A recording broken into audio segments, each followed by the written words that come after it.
دیکھو ربیع الاول کے بارے میں لوگ اکثر ایک سوال پوچھتے ہیں کہ عید میلاد النبی منانا, اس میں جشن کرنا, نبی صلی اللہ علیہ وسلم کی آمد پہ خوشی منانا, یہ اسلام میں کیسا ہے؟ ہم رسول اللہ صلی اللہ علیہ وسلم کی سیرت دیکھتے ہیں.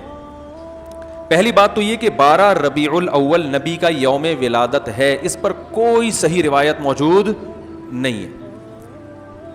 اگر ہے تو بھائی کوئی دکھا دے, بھائی یہ روایت ہے, اس کے یہ راوی ہیں, سارے ثقہ راوی ہیں. ایسی کوئی روایت موجود نہیں ہے, اور اس کی وجہ یہی ہے کہ اللہ تعالیٰ نے اپنے نبی کی ولادت کے دن کو امت سے چھپا لیا ہے تاکہ اس میں خرافات نہ, کیونکہ پچھلی امتوں نے کیا نا اپنے انبیاء کی ولادتوں کے دن کے ساتھ. لیکن اگر فرض کر لیں, لوگ بحث کرتے ہیں نہیں جی فلاں نے لکھا ہے تو فلاں نے لکھا ہے, چلو مان لیا کہ 12 ربیع الاول نبی کا یوم ولادت ہے, تو ہمیں رسول اللہ صلی اللہ علیہ وسلم کی سیرت میں یوم ولادت پہ کیا کرنا ملتا ہے؟ احادیث صحیحہ سے صحیح حدیث ہے کہ نبی صلی اللہ علیہ وسلم پیر کے دن کا روزہ رکھتے تھے. صحابہ نے پوچھا کیوں؟ آپ نے فرمایا یہ میرا یوم ولادت, پیر کو آپ پیدا ہوئے. اب دیکھو پیر کو نبی نے روزہ رکھ کے یہ بتا دیا کہ اس میں عید کا تصور نہیں ہے, کیونکہ عید اور روزہ جمع, بولنا پڑے گا آپ لوگوں کو, جمع نہیں ہو سکتے. اب اس کو سیلیبریٹ نہیں کیا جا سکتا. جس دن روزہ ہو جائے گا نا, اب وہ سیلیبریٹ کرنا اس کو ممکن ہے ہی نہیں, اس میں جشن کا تصور ہی ختم ہو گیا. جو ہماری عیدیں ہیں ان میں روزہ رکھنا جائز ہے؟ عید الفطر کو کوئی روزہ رکھے؟ بولو بھائی. اگر جس دن روزہ رکھا وہ عید نہیں ہو سکتی, جو عید ہے وہ روزے کا دن. کیا خیال ہے؟ عید اور روزہ ایک دوسرے کے کیا ہیں؟ اپوزٹ. کیونکہ عید ایک خوشی کا دن ہے اور اس کو سیلیبریٹ کرنا ہے, تو سیلیبریٹ جو کیا جاتا ہے کھا پی کے کیا جاتا ہے یا بھوکا رہ کے کیا جاتا ہے؟ دیکھو آپ کے بچے کا امتحان میں پاس ہو گیا اچھے نمبروں سے, بہت خوش ہیں آپ نے تمام رشتہ داروں کو فون کیا, بھائی میرا بچہ 100 نمبروں سے پاس ہوا ہے, میں بہت خوش ہوں اور میں اب جشن مناؤں گا, ایک سیلیبریٹ کروں گا اس کو. بھائی کیسے کریں گے؟ بھائی آپ تمام لوگوں سے گزارش ہے کہ صبح کا ناشتہ بھی چھوڑ دیں اور کل دوپہر کا کھانا بھی چھوڑ دیں. ہاں بھائی یہ کیا ہو گیا بھائی؟ یہ خوشی ہے یا کوئی غم ہے بھائی؟ روزہ کوئی غم کی علامت نہیں ہے, لیکن خوشی بھی نہیں ہے. خوشی کا مطلب خوشی کو سیلیبریٹ کرنا نہیں ہے, منانا. خوش ہونا ایک الگ چیز ہے, خوشی منانا. بھائی خوش ہونے پر تو ہم بھی کوئی پابندی نہیں لگا رہے کہ آپ 12 ربیع کو خوش ہو جائیں. مسئلہ ہے خوشی منانا. منانے کا صرف عید کو خوش ہونے پر کبھی بھی نہیں منائی جائے گی, صرف عید کے دن یا کوئی خوش یعنی یہ کوئی کھانا کھلا کے. تو آپ کے بچہ 100 نمبروں سے پاس ہوا, آپ نے کہا کہ ہم خوشی منائیں گے. بھائی کیسے منائیں گے؟ آپ بھی کھانا چھوڑ دیں اور ہم بھی کھانا لے. بھائی وہ کہیں گے بھائی پہلے ہم اس طرح تو ہوگا کہ آج ہم زیادہ کھائیں گے, اس طرح تو منائی جاتی ہے. تو یہ بات سمجھ میں آ گئی. دوسری بات, دوسری دلیل, جمعے کا دن بھی چھوٹی عید ہے نا, اس کو بھی عید کہا گیا ہے روایتوں میں.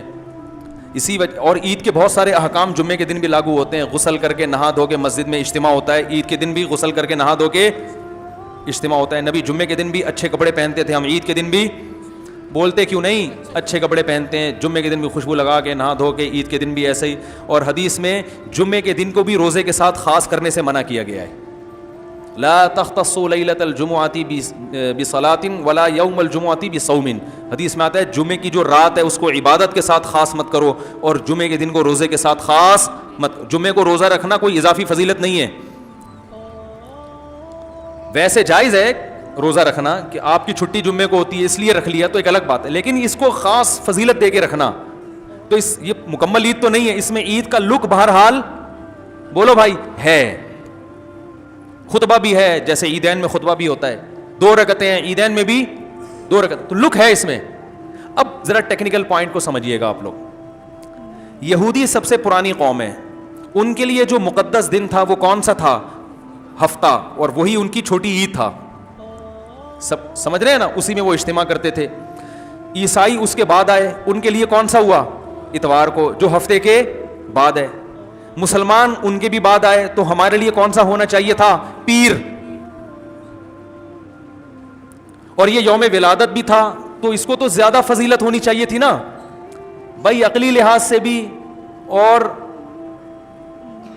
جو حکمت ہے اس کے لحاظ سے بھی, عقلی لحاظ سے اس لیے کہ وہ پہلے تھے تو ہفتہ, پھر اس کے بعد اتوار, تو اب ہمارے لیے پیر, اور اس لیے بھی کہ نبی کا یوم ولادت ہے, تو یہ بطریق اولا پیر کے دن کو فضیلت ملنی چاہیے تھی کیونکہ وہ نبی کا یوم ولادت ہے. لیکن چونکہ اس میں عید کا کانسیپٹ ہے نا, اس لیے پیر کا نہیں ہوا بلکہ ریورس کر کے کہاں لے گئے, جمعے کی طرف. تو پیر کے دن یا نبی کے یوم ولادت سے عید کا کانسیپٹ اسلام نے کھرچ کے نکال دیا ہے کہ اس میں عید کا کانسیپٹ ہو ہی نہیں سکتا, اپوزٹ ہے اس کا, روزہ ہے.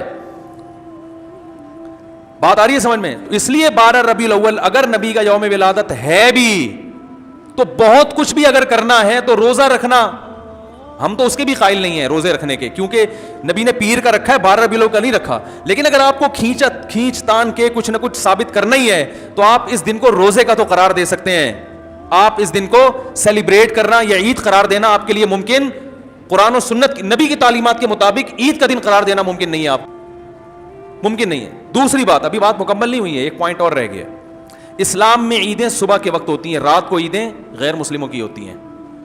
کرسمس زیادہ جوش و خروش سے کم منایا جاتا ہے رات کو, کیونکہ اس میں ڈھول ڈھمکے ہوتے ہیں, لائٹنگ ہوتی ہے. لائٹنگ رات کو جچتی ہے, دن میں لائٹنگ بولو بھائی نہیں.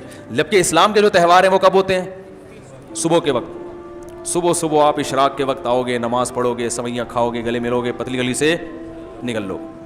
عید الاضحیٰ میں بھی صبح آؤ گے, نماز پڑھو گے, قربانی کرو گے, گوشت کھاؤ گے, ٹھیک ہے نا. یہ سب کام تبھی فقہا نے لکھا ہے کہ مغرب کی نماز کے بعد جانور کو قربان کرنا مکروہ ہے, جائز ہے مگر مکروہ, کیونکہ شاعر اسلام میں سے دن میں ہوگا. یہ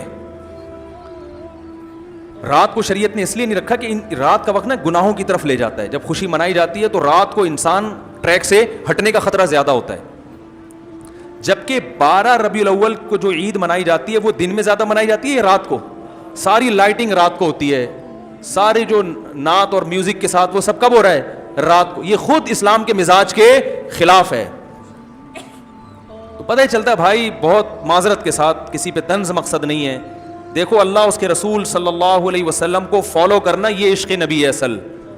یاد رکھو, محبت میں جذبات پہ کنٹرول کرنا یہ زیادہ مشکل کام ہے, اور جذبات سے ہٹ کے, جذبات سے مغلوب ہو جانا یہ آسان بہت ہے, لیکن یہ حقیقی محبت کی علامت نہیں ہے.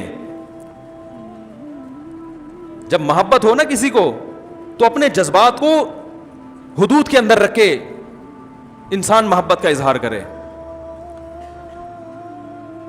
اپنے جذبات کو غالب کر لینا, نبی کا عشق ہر مسلمان کو ہے, ہر ایک کا دل چاہتا ہے یہ کرے یوں کرے نبی کی یاد میں, لیکن آپ اپنے اس جذبات پہ کنٹرول کریں. بولے بھائی رسول اللہ صلی اللہ علیہ وسلم کی جو اطاعت ہے وہ پہلے ہے, اپنے جذبات بعد میں.